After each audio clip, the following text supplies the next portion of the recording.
Assalomu alaykum hurmatli do'stlar. Sizlar bilan Rahmonov Davronbek. Bugun bir toifa insonlar haqida aytib o'tacakman. Ba'zi bir odamlar bo'ladi, aytilgan so'zini ustidan chiqishi to'g'ri deb bilmaydi. Ya bo'lmasa vaqti cho'zadi, ya bo'lmasa qandaydir bahonalar o'ylab topadi. Ishqilib sizni vaqtingizni behuda sarflaydi. Ishontirib sizni. Shuning odamlara kamroq, yaqinroq bo'lishga harakat etinglar. Umuman uzoq yurish kerak uning odamlardan. Ular hech qanday yaxshilik olib kelmaydi sizlarga hayotda. Ular bir yaqin do'stam bo'lmaydi.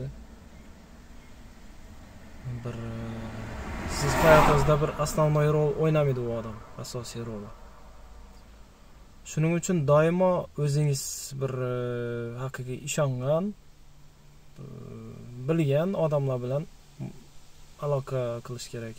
Ish yuzasidan hayotiy boshqa sabablar bo'lsin, har xil sohalarda.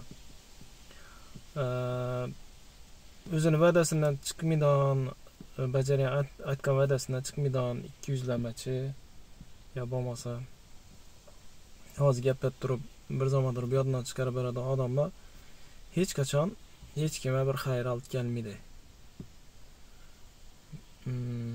Uning odamlar bilan behuda vaqt sarf etish prosta o'zingizga zarar.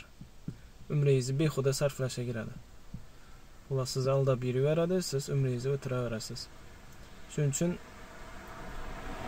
kerakli joyda shuni bilib, ma'lum bir vaqtda darrov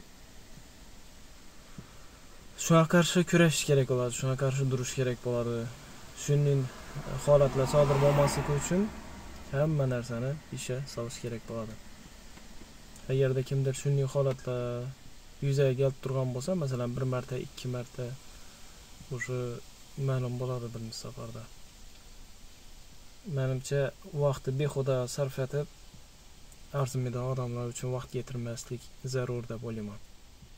Bu meni shaxsiy fikrim. Yana bilmadim. Hamisha o'zingizni qadr qimmatingizni biling, hamisha o'zingiz vaqtingizni, birovlarga bag'ishlab turgan energiyangizni behuda sarflashni istamasligingizni tushuntiring, masalan. Shuningdek odamlar bo'ladigan bo'lsa. Kimlardir kursiz vaqtingizni olish uchun, va'da berib ishontirib yurish uchun foydalanishi mumkin. Uning odamlar bilan hech qachon muloqot etmagan ham yaxshi, iloji bo'lsa umuman uzoqroq yurgan yaxshi. Men shunda bo'laman, yana bilmadim. Hammaga sog'lik, salomatchilik tilaymiz, ishingizga rivoj tilaymiz. Kayfiyatingizni yaxshi qilinglar.